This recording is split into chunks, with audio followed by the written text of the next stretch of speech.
오늘 계시록 7장입니다.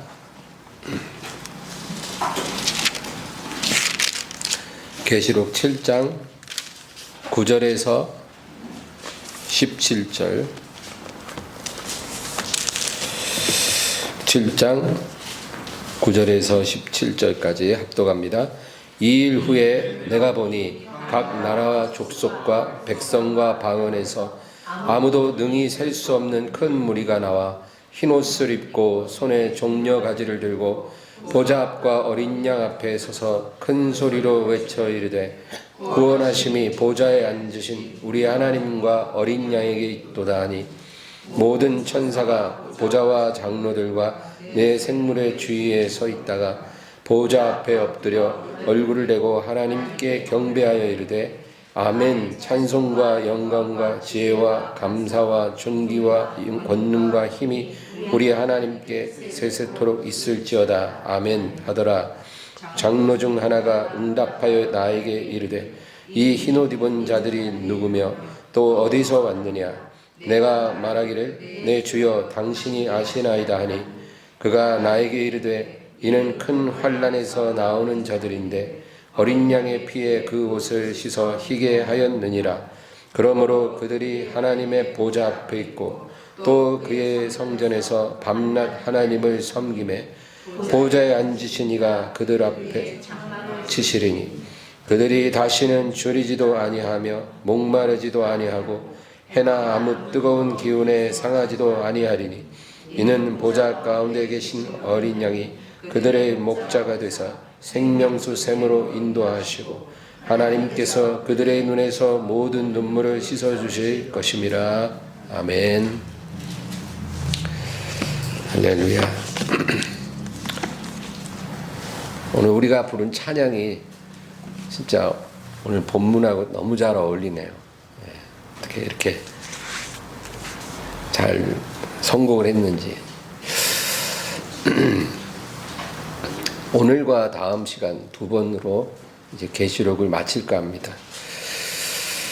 오늘 우리가 읽은 본문은 이제 대환란의 막바지에 셋째 하늘에서 일어나는 광경을 이제 사도 요한이 묘사를 합니다. 셀 수 없는 큰 무리가 흰옷 입고 종려가지 들고 하나님을 찬양해요. 네, 그 찬양을 뭐라고 하냐면 10절에 우리 10절만 읽어볼까요? 큰 소리로 외쳐 이르되 구원하심이 보좌에 앉으신 우리 하나님과 어린 양에게 있도다 하니 우리가 하나님을 찬양할 때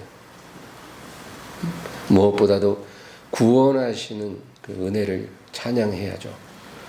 우리가 구원받았기 때문에 우리가 이렇게 존재할 수 있는 거니까 구원받은 게 제일 큰 찬양이 됩니다. 그리고 보좌 주위에 있는 모든 천사가 거기에 화답을 또 해요. 그러니까 하나님 보좌가 있으면 그 앞에 셀 수 없는 큰 구원받은 무리가 있고 그리고 보좌 주변에 또 천사들이 어마어마하게 있어서 그 찬송을 화답하는데 여러분 이 천사들은 임무를 완료한 천사들입니다. 천사들도 아주 열심히 일을 하고 있어요. 마태복음 18장 10절에 보면 예수님께서 소자 하나라도 업신여기지 마라. 저희의 천사들이 항상 아버지를 배웁느니라. 그렇게 말씀하거든요. 그러니까 여러분 우리 하나님의 자녀에게는 천사가 다 배정되어 있어요. 제 옆에도 있고 여러분 옆에도 있어요. 우리를 보호하고 우리를 인도하고 우리로 하여금 하나님의 뜻을 이루도록 도와주기 위해 천사들이 다 배정되어 있다는 걸 알아야 합니다. 그래서 원수가 우리에게 손을 못 대는 이유도 그 천사들이 하나님의 명을 받아서 우리를 보호해 주고 있기 때문이에요. 그래서 그 천사들의 임무가 완료돼서 이제 하늘에 올라가는 겁니다. 그리고 교회마다 천사들이 있어요. 큰 교회, 작은 교회 할 것 없이 지키는 천사들이 다 있습니다. 그래서 우리가 나중에 셋째 하늘에 올라가면 이 땅에서 임무를 완료한 그 수많은 천사들을 보게 될 거예요. 그래서 구원받은 성도들도 찬양하고 그 천사들도 찬양하고, 얼마나 그 광경이 장엄할지 저는 정말 상상할 수가 없어요. 그러나 우리가 이 세상 삶을 마치면 천상에서 그러한 광경을 우리가 보게 될 것입니다. 그리고 24장로가 있는데 그 보좌 주변에 그 장로 중에 하나가 요한에게 질문합니다. 이 사람들이 누구며 어디서 왔느냐? 당신이 아시나이다. 우리 14절 다 같이 읽겠습니다. 내가 말하기를 내 주여 당신이 아시나이다 하니 그가 나에게 이르되 이는 큰 환난에서 나오는 자들인데 어린 양의 피에 그 옷을 씻어 희게 하였느니라. 이는 큰 환난에서 나오는 자들이다. 그 흰옷 입고 종려가지 든 그 성도들이 누구냐? 큰 환난에서 나오는 자들. 그러니까 큰 환난을 통해서 정결하게 된 성도들이에요. 여러분, 왜 하나님이 우리에게 환난을 허락하시느냐? 우리를 정결케 하기 위해서요. 환난 아니면 정결케 하는 법이 없습니다. 그래서 하나님은 영혼을 단련하시는 분이고 그 영혼을 위해 우리에게 환난을 주십니다. 그래서 우리가 환난은 힘들지만 그것이 유익하다는 것을 알기 때문에 우리가 감사하며 그 환난을 이기는 거예요. 그래서 이 큰 환난을 통과해서 정결하게 된 성도들이 흰옷 입고 종려가지 들고 하나님 앞에 서서 노래하는 것입니다. 그래서 여러분, 택함 받은 성도들은 더 정결하게 될 거예요. 가면 갈수록 점점 더 정결해집니다. 아마 그 일이 저와 여러분 안에서 일어나고 있는 일일 거예요. 그리고 택함 받지 못한 심판받을 죄인들은 점점 더 완악해지고 더 더러워질 것입니다. 그래서 그것이 점점 그 격차가 커져갈 것을 우리가 보게 될 것입니다. 근데 여기서 17절 보면 이는 보좌 가운데 계신 어린 양이 그들의 목자가 되사 생명수샘으로 인도하시고 하나님께서 그들의 눈에서 모든 눈물을 씻어주실 것임이라. 모든 눈물을 하나님께서 씻어주실 것이다. 여러분, 우리가 하나님 앞에서 흘리는 눈물이 세 가지가 있어요. 첫째는 고통과 슬픔의 눈물을 흘립니다. 우리가 믿음을 지키기 위해 또 주님의 정결한 신부가 되기 위해 고통의 눈물, 슬픔의 눈물을 많이 흘리게 되어 있어요. 우리는 이런 눈물을 많이 흘려야 합니다. 그래서 이런 눈물이 이상한 일이 아니라는 거죠. 정결해지기 위해서 눈물을 많이 흘려야 돼요. 두 번째 눈물은 회개의 눈물입니다. 죄를 인해 흘리는 애통하는 눈물이죠. 이 눈물을 하나님이 우리에게 주신다는 것은 우리를 사랑하시고 있다는 증거예요. 우리가 하나님의 사랑을 받고 있다는 증거예요. 그래서 하나님이 이 애통하는 눈물, 회개의 눈물을 흘리게 하시는 것입니다. 우리가 이 눈물을 많이 흘려야 온전해지는 거예요. 여러분, 나의 죄로 인해서 정말 애통하며 울어본 적이 언제인가요? 기억은 나세요? 저 얼마 전에 그랬습니다. 그러면 복 있는 자요. 기억이 안 나네요. 여러분, 그러면 문제가 있죠. 이 눈물 많이 흘려야 된다는 거죠. 야고보서 4장 9절 10절 우리 한번 찾아보겠습니다. 조금만 더 앞으로 가면 야고보서 4장이 있어요. 야고보서 4장 9절 10절 찾았으면 다 같이 읽습니다. 슬퍼하며 애통하며 울지어다. 너희 웃음을 애통으로 너희 즐거움을 근심으로 바꿀지어다. 주 앞에서 낮추라. 그리하면 주께서 너희를 높이시리라. 여러분, 이게 하나님이 우리에게 주시는 은혜의 말씀이에요. 슬퍼하고 애통하고 울어라. 너희 웃음을 애통으로 너희 즐거움을 근심으로 바꿀지어다. 여러분, 우리가 하나님 앞에서 많이 울어야 된다는 거예요. 분하고 원통해서 억울해서 그런 눈물이 아니라 부끄럽고 죄송해서 하나님 앞에 많이 울어야 된다는 거죠. 마지막 세 번째 우리의 눈물은 기쁨과 감사의 눈물입니다. 이 눈물은 어떤 좋은 일이 생겨서 너무 좋아서 우는 그런 차원이 아니고 우리가 하나님을 보게 될 때 흘리는 눈물이에요. 우리가 하나님을 만나면 너무 기뻐서 너무 좋아서 눈물을 흘린다는 거예요. 이거는 예수님을 기다린 자만이 흘릴 수 있는 눈물이에요.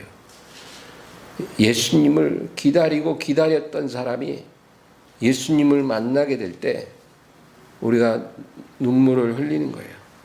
예수님을 전혀 사랑하지도 기다리지도 않은 사람들은 예수님을 만나게 됐을 때 우는 게 아니라 이를 갈 거예요.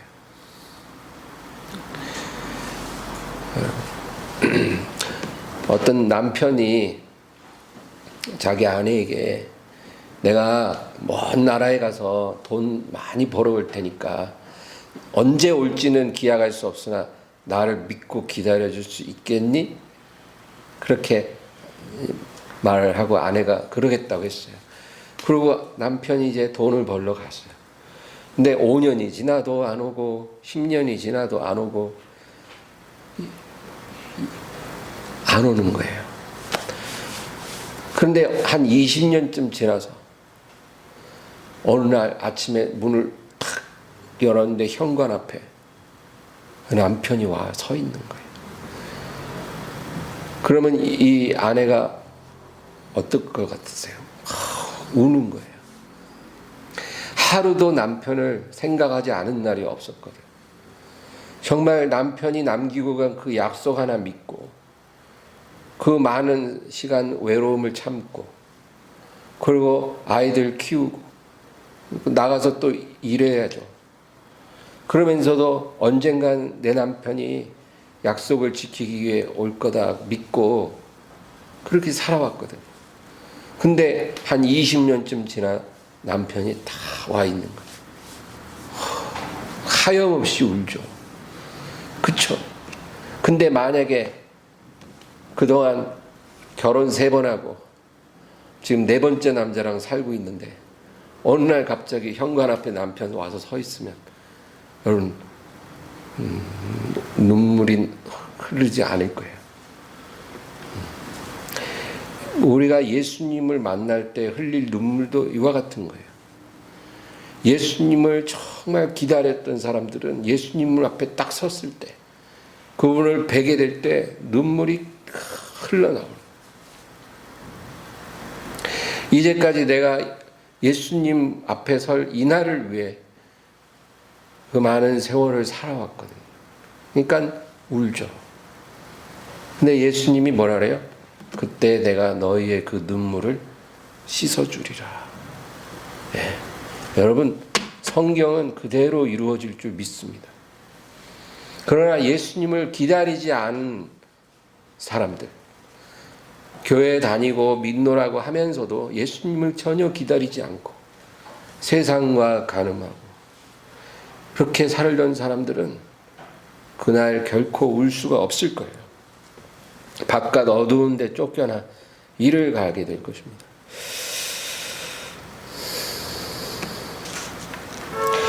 계시록 14장으로 가겠습니다. 계시록 14장 9절에서 12절 9절에서 12절까지 다 같이요. 또 다른 천사 곧 셋째가 그 뒤를 따라 큰 음성으로 이르되 만일 누구든지 짐승과 그의 우상에게 경배하고 이마에나 손에 표를 받으면 그도 하나님의 진노의 포도주를 마시리니 그 진노의 잔에 섞인 것이 없이 부은 포도주라. 거룩한 천사들 앞과 어린 양 앞에서 불과 유황으로 고난을 받으리니 그 고난의 연기가 세세토록 올라가리로다. 짐승과 그의 우상에게 경배하고 그의 이름표를 받는 자는 누구든지 밤낮 쉼을 얻지 못하리라 하더라. 성도들의 인내가 여기 있나니 그들은 하나님의 계명과 예수에 대한 믿음을 지키는 자니라. 아멘. 이제 본격적인 대환란이 시작된 후에 일어날 일들입니다. 근데 정말 그때 많은 일이 일어날 때 우리를 정말 두렵게 하는 게 뭘까요? 여러분, 그 환란의 시간이 오면 전쟁이 많이 일어날 거예요. 또 큰 기근이 옵니다. 기근이라는 것은 경기 불황이겠죠. 모든 가게와 사업체가 문을 닫고 대기업들도 다 무너지고 파산, 도산 그런 일들이 엄청 일어난다는 거죠. 지구적으로. 그리고 전염병, 치사율이 30%, 50% 되는 그런 전염병이 지구를 휩쓸게 되고 또 자연재해가 엄청나게 일어나게 된다는 거예요. 그런데 여러분, 그런 일들은 사실 새삼스러운 건 아니에요. 인류 역사에 늘 있어 왔던 일들이 한꺼번에 일어난다는 거죠. 그러나 계시록에는 아주 특별한 상황에 대해서 기록을 하고 있어요. 그것이 무엇이냐? 세계 정부가 세워진다는 거예요. 200여 나라로 나누어져 있는 이 인류가 하나의 정부의 통제를 받게 되고 또 하나의 종교로 모든 종교가 연결된다는 거예요. 과연 그런 일이 일어날까? 그런데 성경은 그런 일이 일어나리라. 하나의 정부, 하나의 종교. 그래서 거기에 협조하지 않으면 아무것도 할 수가 없게 되는 거예요. 그래서 여러분, 그때 교회들은 전부 다 지하로 내려가서 예배 드릴 수밖에 없을 것입니다. 지금처럼 이렇게 번듯하게 예배할 수 있는 상황이 아니라는 거죠. 그리고 모든 사람에게 번호가 부여된다는 거예요. 표, 번호, 이게 부여가 된다는 거예요. 그래서 짐승과 그 우상에게 경배하게 하고 그리고 이 번호표를 받지 않으면 물건을 살 수도 없고 팔 수도 없고 그리고 공공장소에 출입할 수도 없게 되는 그런 상황이 온다라고 계시록에 기록하고 있어요.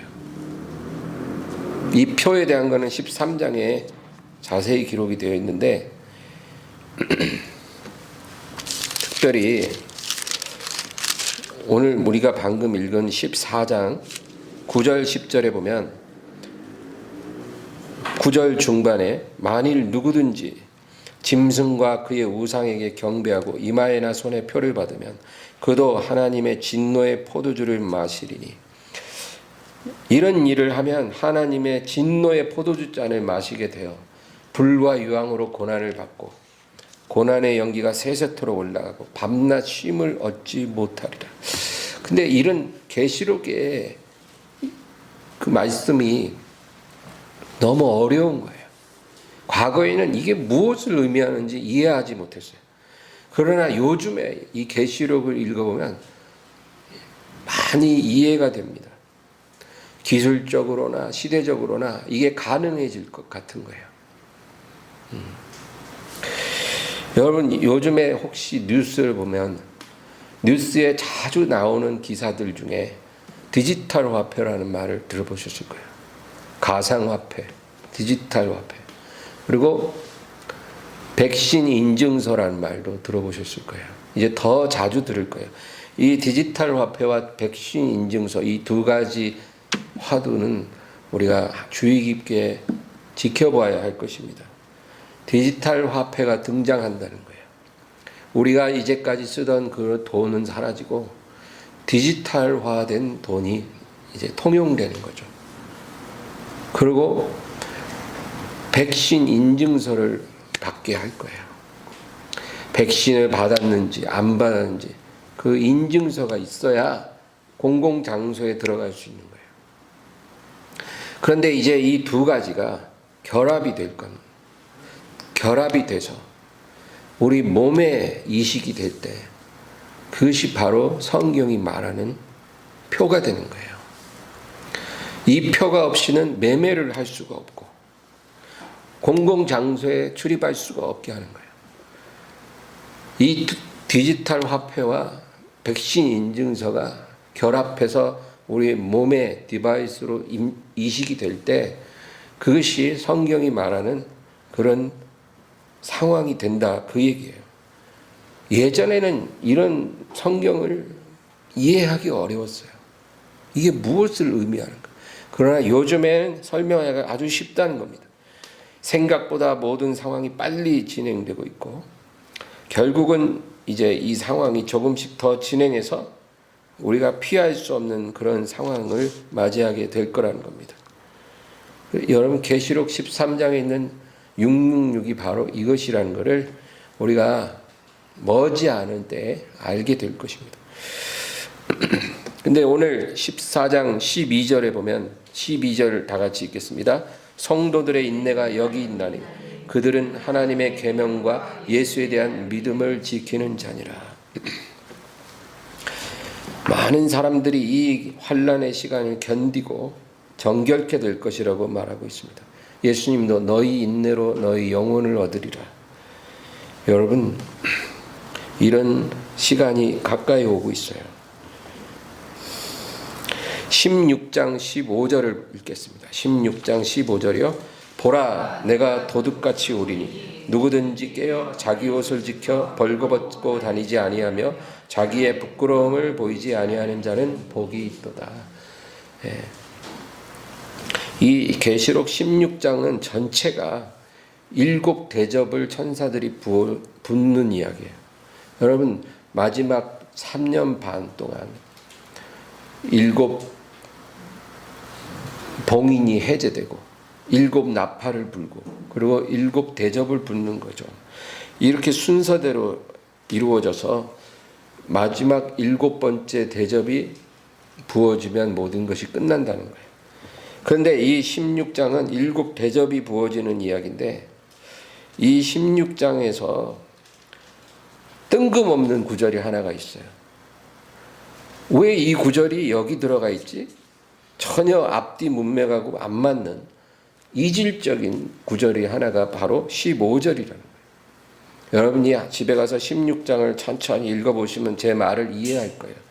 16장 전체가 다 7 대접을 붓는 이야기인데 갑자기 15절에 보라 내가 도둑같이 오리니 누구든지 깨어 자기 옷을 지켜 벌거벗고 다니지 아니하며 자기의 부끄러움을 보이지 아니하는 자는 복이 있도다. 왜 하나님께서 이 한 이상한 구절을 여기에 넣으셨을까? 근데 이 15절이 위치한 위치가 어디냐면 6번째 대접이 부어진 직후에 마지막 한 대접을 남겨둔 상황에서 아마겟돈 전쟁이 이제 준비되고 예수님의 지상 재림이 일어나기 직전이라는 거죠. 그러면 여러분 바로 이 시점에 내가 도둑같이 오리라, 이 말씀은 항상 휴거와 연관된 말씀이에요. 예수님이 뜻하지 않은 시간에 도둑같이 오리라, 깨어있으라, 준비하라, 이 말씀은 늘 휴거와 관련된 말씀이에요. 근데 이 구절이 여기 들어가 있다는 것은 바로 이 시점에 주님이 오신다 그 말이죠. 저는 그렇게 해석하고 있고 성경적으로 그래요. 그래서 이 시점까지 이 짐승의 표를 받지 않고 살아남은 사람들, 믿음을 지킨 사람들은 바로 이 16장 15절의 이 시점에 예수님 앞에 부름을 받게 될 거다, 그 얘기예요.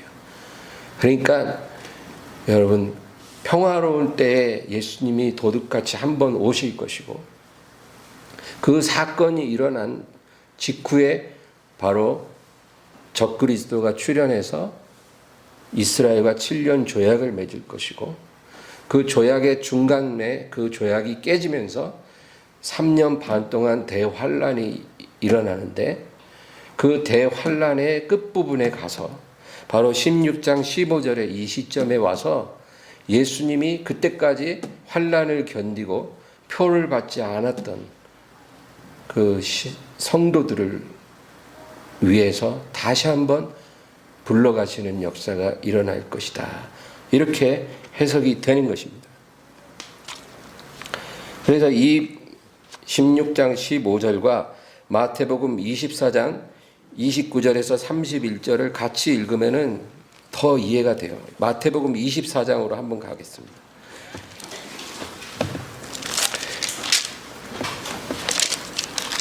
마태복음 24장 29절에서 31절, 29절에서 31절 찾으셨으면 다 같이 읽습니다.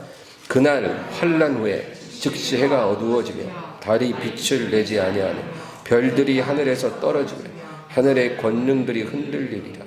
그때 인자의 징조가 하늘에서 보이겠고, 그때 땅의 모든 족속들이 통곡하며 그들의 인자가 구름을 타고 능력과 큰 영광으로 오는 것을 보리라. 그가 큰 나팔 소리와 함께 천사들을 보내리니 그들이 그의 택하신 자들을 하늘 이 끝에서 저 끝까지 사방에서 모으리라. 아멘. 첫 번째 휴거는 아무도 예상치 못할 때 아주 은밀하게 오셔서 깨어있는 성도들을 불러가시는 것이고, 환란의 끝에 일어날 두 번째 휴거는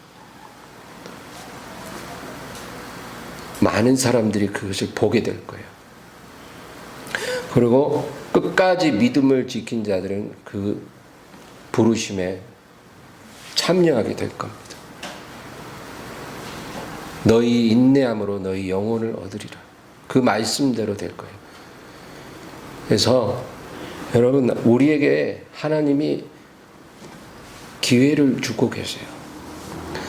마지막 순간까지도 주님을 의지하는 자들은 살 길을 열어주신다는 거예요. 그래서 우리의 사랑하는 가족들을 위해서 기도하시길 바랍니다.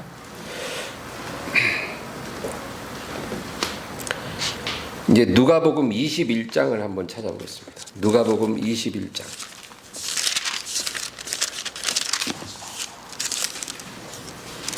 34절에서 36절. 21장 34절에서 36절까지 시작. 너희는 스스로 조심하라. 그렇지 않으면 방탕함과 술 취함과 생활의 염려로 마음이 둔하여지고 뜻밖의 그날이 덫과 같이 너희에게 임하리라. 이 날은 온 지구상에 거하는 모든 사람에게 임하리라. 이러므로 너희는 장차 올 이 모든 일을 능히 피하고 인자 앞에 서도록 항상 기도하며 깨어 있으라 하시니라. 아멘. 참으로 소망되는 말씀이에요. 네, 조심하라고 말씀합니다. 우리 조심하라. 너희가 방탕함과 술 취함과 생활의 염려로 마음이 둔해져서 그날이 덫과 같이 임하지 않도록 조심하라. 나는 갑자기 간다는 거예요. 내가 너에게 갑자기 이를 거기 때문에 생활의 염려로 너희가 마음이 둔해지지 않도록 항상 조심하고 깨어있고, 내가 너에게 갑자기 갈 때 준비되도록 너희들은 조심하라. 그렇게 말씀하고 있어요. 이날은 온 지구상에 거하는 모든 사람에게 임할 것이다. 그렇죠? 어느 한 지역에 국한되는 게 아니라 지구 전체 동시에 임하는 거예요. 어떤 곳에서는 두 사람이 잠을 자다가, 또 어떤 데서는 밭에서 일을 하다가 낮일 수도 있고 밤일 수도 있고. 그런데 36절에 이러므로 너희는 장차 올 이 모든 일을 능히 피하고 인자 앞에 서도록 항상 기도하며 깨어있으라. 이 모든 일을 능히 피한다고 그랬는데 이 모든 일이 뭐예요? 바로 계시록 6장에서 18장까지 기록된 그 환난의 일들이에요. 그 일들을 너희가 피할 수 있도록 너희는 기도하며 깨어 있으라. 그래서 여러분, 하나님께서 이 모든 환난을 피할 수 있는 첫 번째 기회를 주신다는 거예요. 그리고 그때 깨어있지 못해서 그 환난을 통과하는 사람들에게는 절대로 짐승과 우상에게 경배하지 말고, 그리고 그 표를 받지 말아야 한다. 이 표를 받으면 진노의 포도주를 마시는 것이 되고 불과 유황으로 고통을 받고 세세토록 그 연기가 올라갈 것이고, 그래서 하나님께서 우리에게 미리 경고를 하는 거예요. 이런 일이 일어날 때 내가 어떤 일이 일어날지 미리 너에게 말했기 때문에 너희들은 조심하고 자신의 믿음을 잘 지켜서 마지막 기회를 놓치지 말아라. 어떤 사람은 순교에 들어갈 수 있고 어떤 사람은 순교를 피해서 그 환난을 잘 통과할 수도 있어요. 우리의 운명을 알지 못하지만 중요한 것은 절대로 짐승과 우상에 경배하고 손이나 이마에 주는 그 표를 받아서는 안 된다. 그리고 믿음을 지켜라. 그래서 계시록에서 우리에게 미리 말해주고 있는 거예요. 이런 일이 일어날 때 너희들이 어떻게 행동해야 될지 내가 말하노라. 여러분, 계시록이 특별한 점은 다른 65권의 책들과 계시록이 다른 점이 하나 있어요. 그게 뭐냐면 다른 성경들도 성령의 감동으로 기록된 책이에요. 하나님 말씀이죠. 그러나 성령의 감동을 받아 기록하였으나 기록자의 인격과 감정이 그 안에 녹아 있어요. 그래서 시편을 다윗이 절반이나 썼잖아요. 다윗의 시를 보면 성령의 감동으로 쓴 건 확실해요. 메시아에 대한 예언이 그 안에 많이 들어가 있거든요. 그럼에도 불구하고 다윗의 감정도 그 안에 포함되어 있어요. 그래서 모든 성경은 기록자의 인격과 감정이 다 녹아져 있다는 거예요. 바울 서신에도 보면 바울의 감정이 있고 신명기에 보면 모세의 감정이 있고 기록자의 감정이 그 안에 포함되어 있어요. 성령의 감동으로 기록되었으나 기록자의 감정이 들어가 있다. 그런데 계시록은 달라요. 계시록은 네가 본 것과 들은 것을 그대로 기록하라는 거예요. 내가 너에게 보여준 것, 내가 들려준 말을 그대로 기록하라. 그래서 여러분 계시록 22장 19절을 한번 보세요. 계시록 맨 마지막 장 22장 19절 보면 다 같이 읽습니다. 만일 누구든지 이 두루마리의 예언의 말씀에서 제하여 버리면 하나님이 이 두루마리에 기록된 생명나무와 및 거룩한 성의 참여함을 제하여 버리시리라. 요한에게 모든 본 것과 들은 걸 그대로 토시 틀리지 말고 기록하고, 그리고 마지막에 하나님이 뭐라고 인을 치냐면 이 말에서 제하여 버리면 하나님이 생명책에서 이름을 지워버린다, 그 얘기예요. 그러니까 사도 요한이 손을 못 대는 거예요. 자기의 인격과 감정이 거기에 들어가지 못해 주신 대로 기록한 책이 바로 계시록이에요. 그래서 이 계시록은 특별합니다. 그리고 우리에게 일어날 일을 말해줘요. 교회에서 계시록 설교를 잘 안 하는 이유가 어떤 영적인 교훈을 주거나 어떤 우리의 신앙 영성에 은혜를 주는 그런 말씀이 아니라 장래에 일어날 어떤 재앙을 우리에게 미리 예고하는 책이기 때문에 무섭기만 하지 은혜가 잘 안 되는 거예요. 그래서 계시록 설교를 목사님들이 잘 안 하게 돼요. 저도 계시록은 잘 안 하고 싶어요. 가급적 은혜로운 말씀을 전해서 은혜를 받게 하고 싶지. 그러나 하나님께서는 이 시대에는 이 말씀을 반드시 성도들이 알아야 된다는 거예요. 그래서 어떤 영적인 은혜를 받지 못해도 우리가 이 내용을 알고 깨어 있어야 된다는 거예요. 여러분, 이단들이 왜 지옥에 가는 줄 아세요? 22장 19절 말씀 때문에 지옥 가는 거예요. 모든 이단은 다 계시록을 갖고 거짓말을 해요. 사람들이 계시록을 잘 모르고 어려워하니까 계시록을 갖고 사람들에게 거짓말을 하는 거예요. 예, 그래서 뭐 신천지 같은 데서는 뭐 14만 4천, 그쵸? 계시록 12장인가 나오잖아요. 14만 4천의 유대인 전도자들 이야기인데, 그거를 갖다가 자기들 모임에 들어오는 사람을 넘버를 매겨서 14만 4천 명까지만 구원받는다, 이런 식으로 거짓말 하는데 사람들이 그걸 모르니까 다 속잖아요. 그러니까 누구든지 이 두루마리 예언의 말씀에서 제하여 버리면 하나님이 이 두루마리에 기록된 생명나무와 및 거룩한 성의 참여함을 제하여 버리시라. 그래서 이단들은 계시록 갖고 거짓말하기 때문에 지옥 가는 거예요. 계시록을 말씀을 전한다는, 그래서 참으로 두렵고 떨리는 일이에요. 그러나 그걸 피해서 될 일이 아니고 이 마지막을 사는 성도들이 계시록 말씀을 더 알아야 돼요. 그래서 오늘 저는 이제 몇 번에 걸쳐서 계시록을 가지고 말씀을 전하는데, 다음 시간에 한 번 더 해서 17장에서 22장까지 내용으로 한 번 더 마지막 설교를 하려고 합니다. 여러분, 깨어 있어야 돼요. 주님이 우리에게 분명히 깨어 기도하고 조심하고 준비하라. 그렇다고 해서 동요하고 두려워하고 그리고 막 현실 생활을 이탈하라는 말이 결코 아니고, 우리의 모든 삶을 충실하게 매일매일 살되 항상 우리의 영을 기도의 영으로 유지하라는 거예요. 여러분, 기도 하루 2시간 할 수 있어요? 저같이 뭐 세상 일 안 하는 사람이 할 수 있겠죠. 그러나 여러분처럼 세상 일 하는 사람들은 하루 2시간 기도 못해요. 힘들어요. 하루 1시간만이라도 꾸준히 하면 참으로 잘하는 거예요. 그래서 이렇게 월수금 저녁에 기도 1시간씩 하는 게 정말 필요한 것 같아요.